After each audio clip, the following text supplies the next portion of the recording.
Quand les charters sont arrivés, il fallait qu'il y ait un guide qui correspond à ces nouveaux besoins, c'est-à-dire que c'était une nouvelle population qui n'avait pas les moyens d'aller dans de grands hôtels, qui voyageait en autostop, en autobus, qui allait dans des auberges de jeunesse et qui avait besoin d'informations tout à fait novatrices et qui ne correspondaient pas aux grandes collections de guides culturels de l'époque. Tous les autres guides étaient que culturels.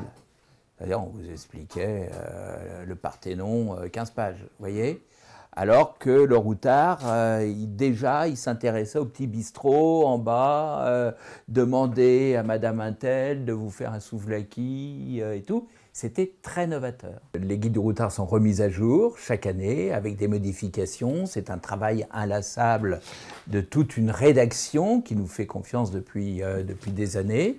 Et avec une rédaction en chef de 17 personnes qui sont sur le terrain, 50, 60 pigistes, aussi bien sur la France que sur l'étranger, pour remettre à jour ce guide. Routard, c'est le voyage en liberté, c'est la tolérance, c'est le respect des autres, les droits de l'homme.